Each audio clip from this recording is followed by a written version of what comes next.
Labas visiems, su jumis aš Rima. Dėkoju, kad dabar esate čia ir kad žiūrite mane ir aš noriu pasidalinti savo patirtimi.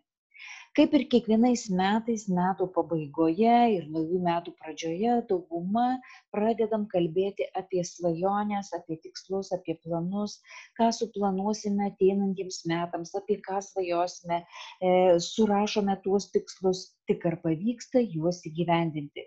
Ir šį kartą aš noriu pasidalinti sistema, kurios pagalba galime sustiprinti savo svajonių ir tikslų realizavimą. Šį kartą pasidalinsiu apie online norų žemėlapio kūrimą.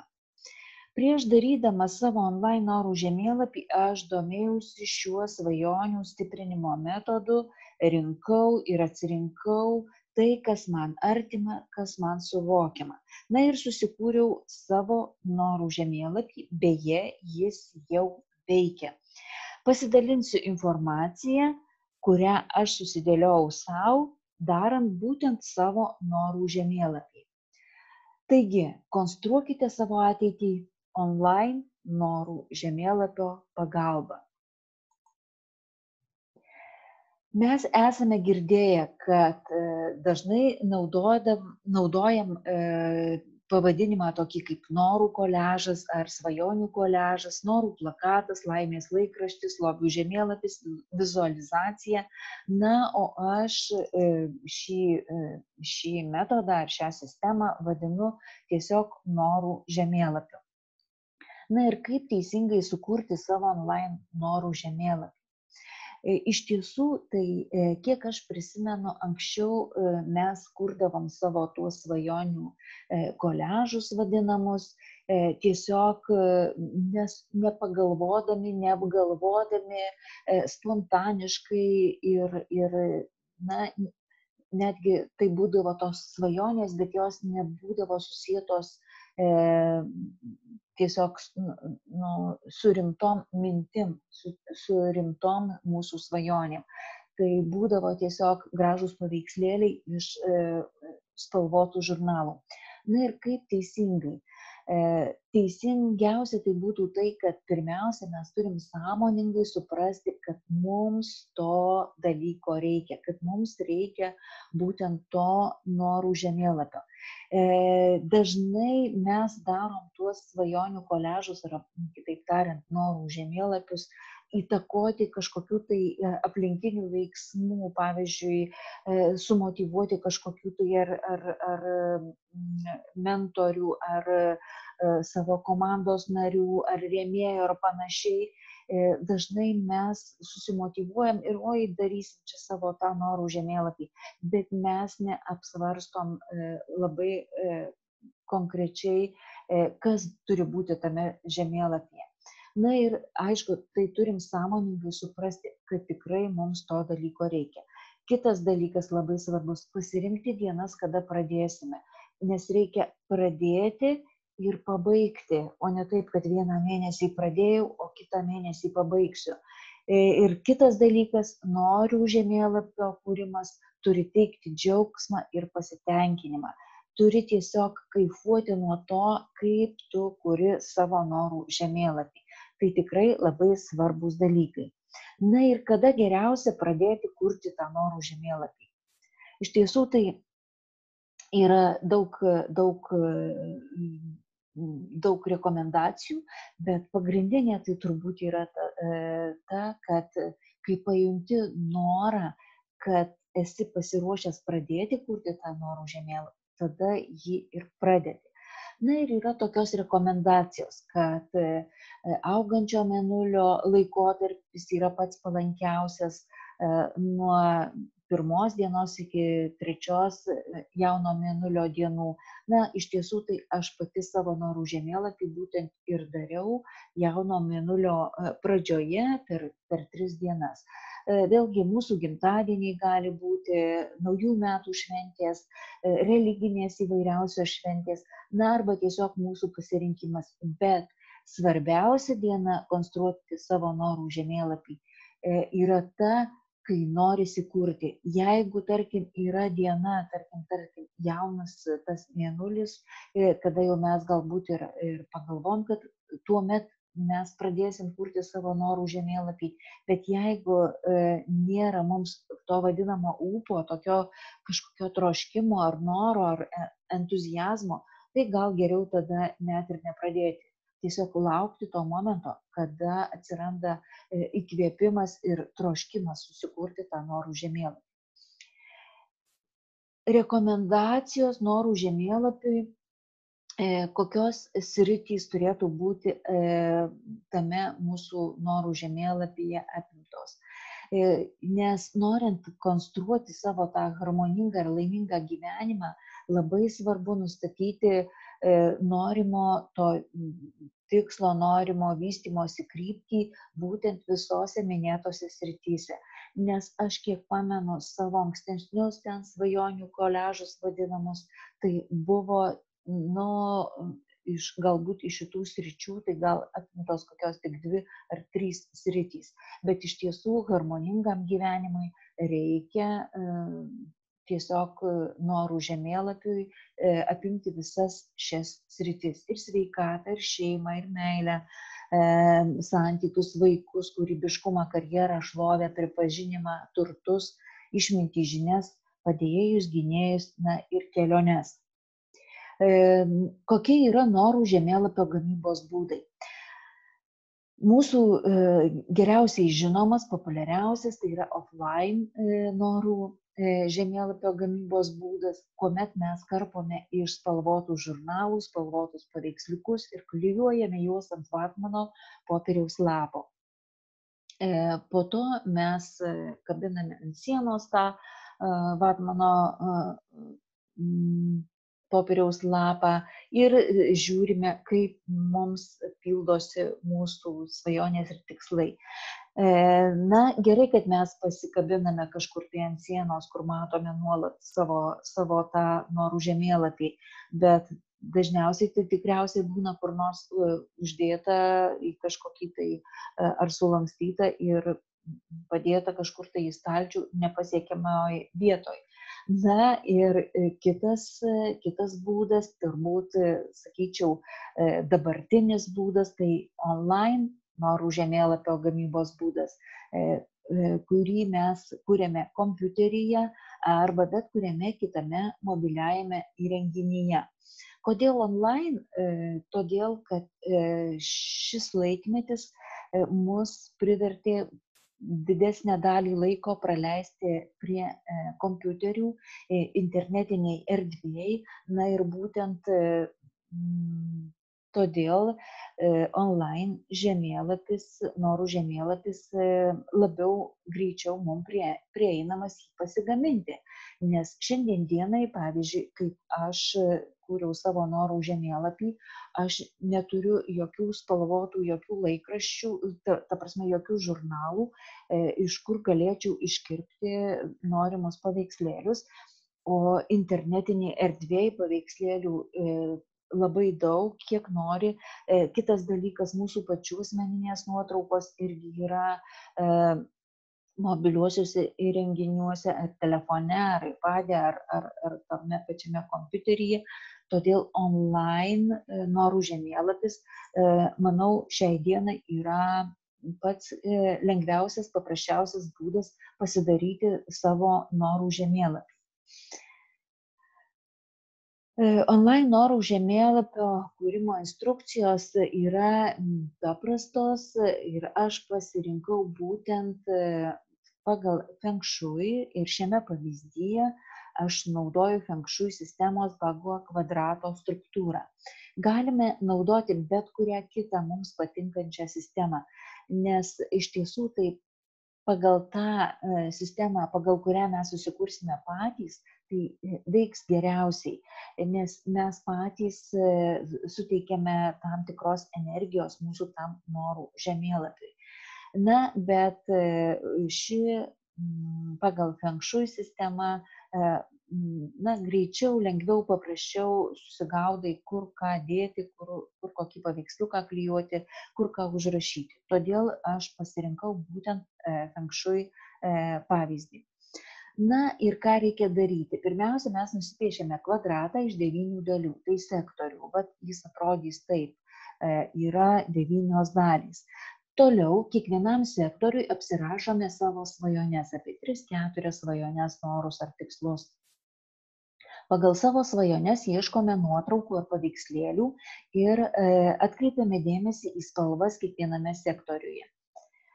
Kuriame savo kompiuteryje, aš pavyzdžiui kuriu programėlėje Canva. Aš visas nuotraukas, visus postus, kuriuos keliu ten YouTube ir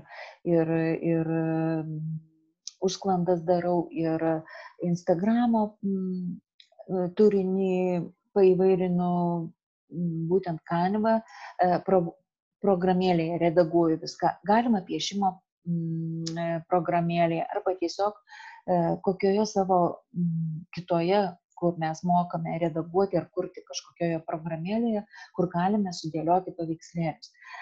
Tarp sektorių neturi likti tarpų ir aštrių kampų. Geriausiai, kai susidėję paveikslėliai tarpusavyje. Tušti tarpai taip pat turi būti užpildyti arba tekstu, arba spalva. Kiekvienam sektoriui reikia skirti pakankamai laiko apgalvoti ir teisingai suformuluoti savo svajones. Pageidautina sukurti norų žemėlapį per 3 dienas. Iš tiesų, aš pati kūriau 3 dienas.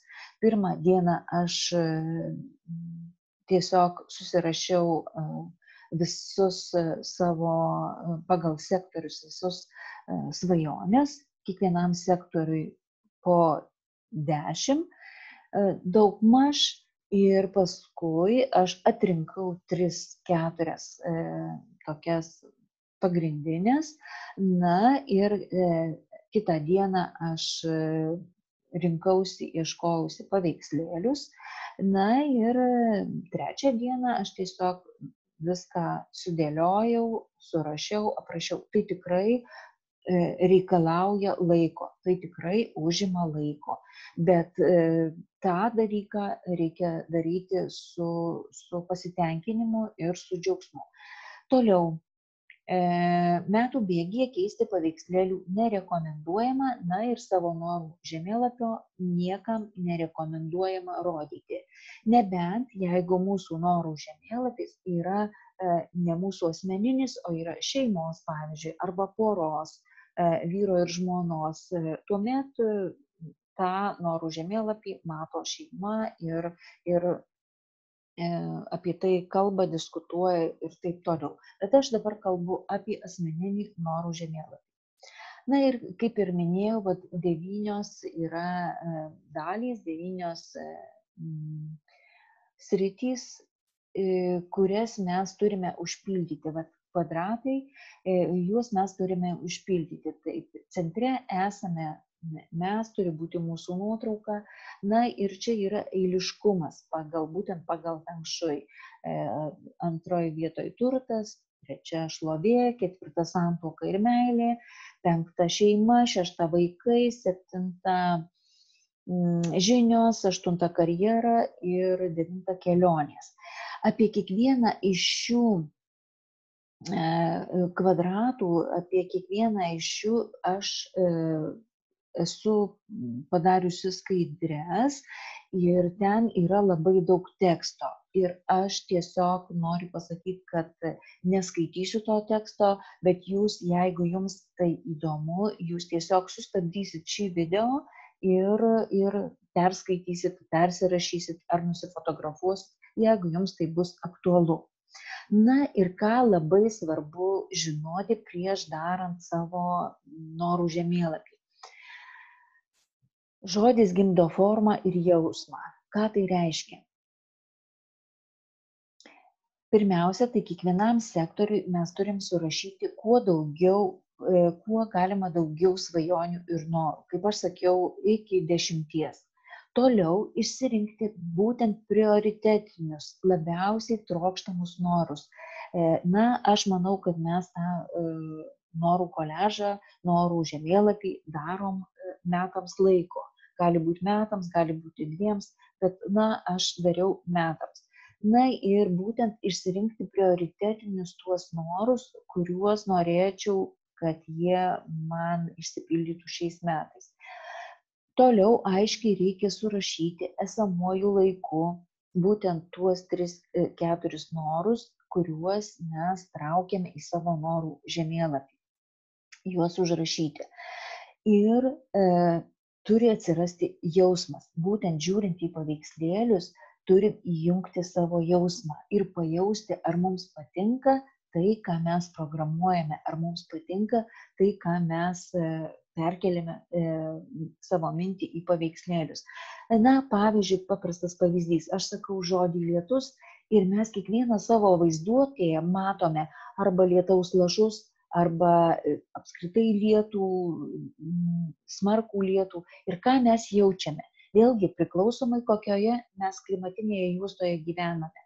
Jeigu gyvename ten, kur šilta, tai ir tas lietutis bus toks, jausim viduje gaivą, šilumą, o jeigu mes gyvename, kur, tarkim, vėsu ir rudenį, ir žiemą kartais lyja, ir būna niūru, apsiniaukę ir vėsu, tai vėlgi, ką mes jaučiame tuo metu. Todėl labai svarbu, kad mūsų tas žodis, tas tekstas, ką mes parašėm apie savo svajonę, ir būtent paveiksliukas, kurį mes išrinksim tam tekstui, ir jausmas, kad būtų teisingas, kad būtent norų žemėlapis turi būti toks, kad iššauktų būtent teisingus vaizdus ir jausmus. Tai tikrai labai labai svarbu, nes tas norų žemėlapis, jis turi mums patiems labai patikti, jis turi būti gražus, skanus ir sukelti labai gerus jausmus. Taigi, kaip ir minėjau, kiekvienam sektoriui aš padariusi būtent po skaidrę su daug teksto.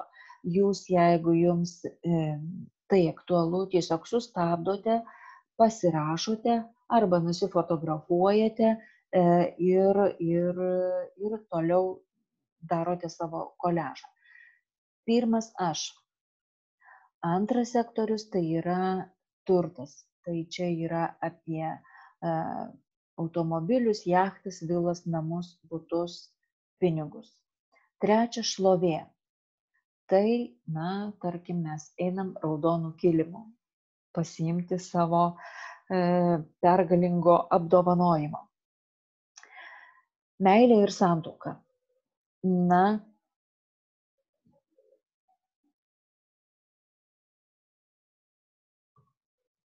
Šeima. Aišku, daugeliui gali kilti klausimų, jeigu, tarkim, gyvenu vienas, neturiu šeimos, tuomet gali būti pageidavimai dėl bendruomenės, kurioje esame, dėl draugų, dėl giminaičių, tarkim, dėl komandos. Šešta, vaikai ir kūrybiškumas. Čia labai svarbus dalykas, nes atrodo vaikai ir kūrybiškumas, kuo tai susiję, bet iš tikrųjų tai yra kažkas svarbaus, ko mes galime didžiuoti savo gyvenime, nes tai lieka po mūsų. Na ir jeigu mes, tarkim, jau mūsų vaikai užaugę, mes jau tiesiog nesvajojame apie vaikus, tuomet mes galime pasvajoti apie savo kažkokį kūrybiškumą. Galbūt mes išmoksime tapyti, tapysime paveikslus, gal mes siuvinėsim kryželiu, gal mes išmoksim siūti ir modeliuoti ir panašiai. Na, žodžiu, viskas, kas susijęs su kūrybiškumu ir kas lieka po mūsų. Septinta, žinios, tai yra seminarai, mokymai, užsienio kalbos mokymasis, viskas, kame mes tobulėjame. Aštunta, karjera. Apie karjerą taip pat reikia pasvajoti ir ją suplanuoti. Na ir devintas sektorius, tai kelionės, reikalingi žmonės ir pagalba. Kaip suaktyvinti norų žemėlapį? Nors siekime išlaikyti paslaptį, mes niekam nerodom savo norų žemėlapio, jisai visuomet turi būti prieš mūsų akis. kad tiesiog, kad nepamirštume, ko mes siekime, kokie mūsų tikslai, kokios mūsų svajonės.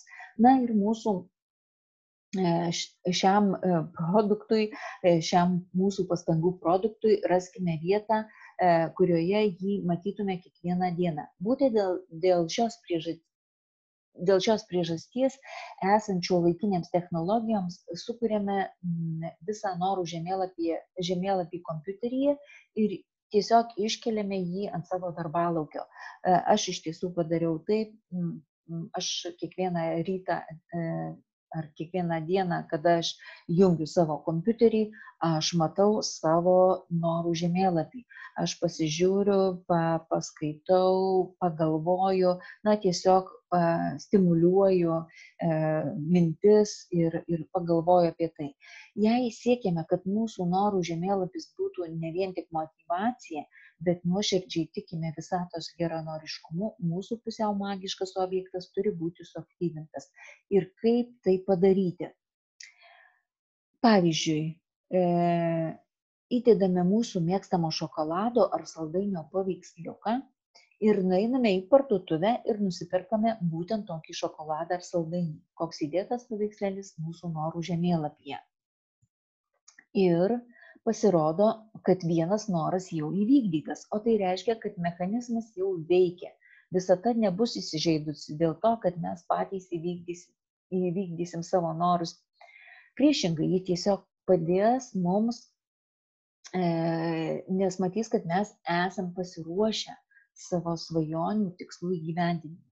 Na ir norint papildomai įkrauti norų žemėlapį teigiamą jėgą, pageidaujame kiekvieną dieną į jį žiūrėti, vėl ir vėl įsivaizduoti viską, kas pavaizduota norų žemėlapyje.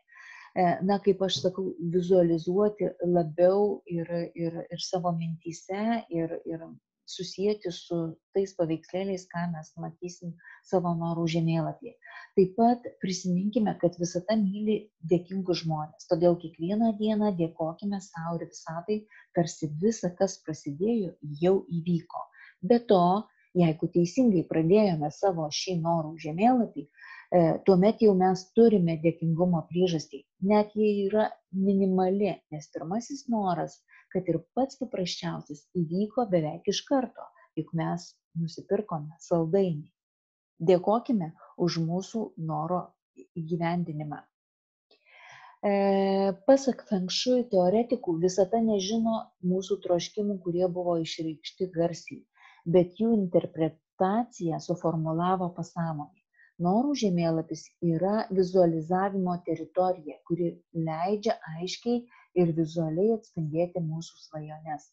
Visi pagrindiniai tikslai yra perduodami glaustomis nuotraukomis, kurios neleidžia dviprasmiško aiškinimo ir svarbiausia yra įtvirtintos mūsų pasąmonėje, kurios tiesiog negali klaidinti. Kodėl, bet būtent sakau, labai svarbu parinkti tinkamas nuotraukas. Jeigu mes, tarkim, svajojame apie automobilį raudoną, tarkim, kokį Nissan, tai nuotrauka turi būti taip pat raudonas Nissan, o ne bent koks ten automobilis.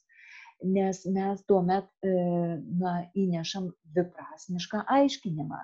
Mes galvojam apie raudoną Nissan, bet mūsų paveiksliukas visiškai netitinka Nissan, ar ne? Tai čia turime omeny tai. Jei atsisakysime stebuklų ir moksliškai nepagrįstų faktų, vis dar paaiškėja, kad norų žemėlapis veikia. Šiuolaikinės psichologijos požiūriu galima paaiškinti troškimų įvykdymą. Žmogus kasdien mato savo svajonę ir todėl imasi intensyvesnių veiksmų norui paversti realybę. Jeigu esame mokslinių teorijų rėmėjas, tada mes turime suprasti, kad pats norų žemėlapis jis nieko nedaro, jis tik aktyvina mūsų pastangas ir nukreipia mus teisinga linkme. Čia ir yra visa esmė, nes veikia traukos dėsnis. Nuolatos žiūrėdami į vaizdus savo sukurtame norų žemėlapyje, mes sutelkėme savo vidinę energiją į svajonių objektą ir nukreipiame ją teisinga linkme. Kai žiūrime į norų žemėlapį, tada susijęme savo kūrybinę jėgą, kūrybinę energiją būtent su šiuo procesu. Ir primaitiname savo energiją, suteikdami daugiau jėgos. Mūsų minčių ir vizualizacijos formų energijos norimi mūsų svajonių objektai pirmiausia formuojasi kažkur subtiliame pasaulyje, apie ką mes galbūt tik tais žinome, bet nesuvokiame, kad tai yra, kurie yra tikri, kaip ir viskas žemėje. Ir tada atsiranda fizinėme pasaulyje. Bet fizinėme pasaulyje materializuotis reikia, kad, užtrunka šiek tiek laiko. Būtent reikia šiek tiek laiko. Na ir noriu pakalbėti dar apie labai svarbų dalyką, tai norų žemėlapio kūrimo ekologišką etiką, galbūt ekoetiką pavadinčiau taip. Pirmas dalykas - tai nepakenkti.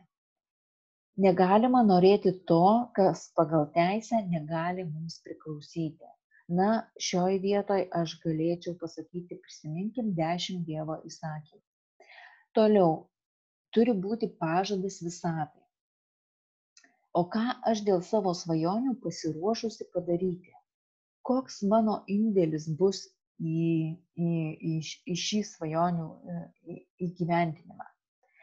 Kitas dalykas labai svarbus, tai padėka. Dėkoju visatai ir angelams pagalbininkams. Sekantis dalykas, tai priėmimo patvirtinimas. Ar aš tikrai esu, ar tikrai prisiimu atsakomybę už tai, ką aš gaunu, už tai, ko aš trokštu ir ko aš noriu. Tai būtent ir patvirtinkim. Aš, Rima Vaicekauskienė, priimu tai, ką gaunu, prisiimu atsakomybę už tai, ko trokštu ir ko noriu. Na ir dar vienas labai svarbus dalykas - tarnystė. Visko, ko aš trokštu, lai tarnauja visų geroviai ir geroviai tų žmonių, kuriuos liečia šios mano svajonės. Na, prie šito punkto aš dar norėčiau pasakyti, kad dedant paveiksliukus norų žemėlapyje, labai svarbu, kad nebūtų, kaip čia pasakyti, kažkokių tai svetimų žmonių nuotraukų. Rekomenduojama, kad būtų tik tais mūsų asmeninės nuotraukos, tarkim, iškirpti veidai, ten kur nors priklijuojami prie automobilio ar prie namo ar panašiai, nes būtent dėl tos ekologiškos etikos netgi savo šeimos narių nuotraukos galbūt nevertėtų dėti, nes mes nežinom, mūsų norai ir svajonės ir troškimai yra vienokie, bet mes nežinom, kokie norai ir troškimai ir svajonės yra tų žmonių. Todėl tai ir yra, kad jeigu jau kažkas tai yra mūsų norų žemėlapyje iš kažkokių tai žmonių, tai tarnystė būtent tai lai tarnauja visų geroviai ir geroviai tų žmonių, kuriuos liečia šios mano svajonės. Na ir čia yra toksai pavyzdys, kadangi norų žemėlapiai yra kaip ir niekas nerodo savo norų žemėlapių, čia toks yra pavyzdėlis iš interneto, apytiksliai. Tiesiog trūksta šiame žemėlapyje teksto. Prie kiekvieno sektoriaus reiktų parašyti ir tekstą esamuoju laiku savo svajonės. Aš, pavyzdžiui, noriu čia geltono, aš noriu, bet aš turiu geltoną Audi, aš turiu namą Palangoje su vaizdu į jūrą ir taip toliau. Na ir pabaigai noriu palinkėti, sukurti savo norų žemėlapį ir kad visi jūsų norai ir troškimai išsipildytų. Linkiu gausos ir klestėjimo ir noriu tiesiog parekomenduoti, prenumeruokite mano YouTube kanalą ir sekite mane Instagrame ir Facebook'e. Na, dar kartelį linkiu gausos ir klestėjimo. Su jumis buvau aš, Rima Vaicekauskienė, ir sėkmingų jums ateinančių metų. Ate.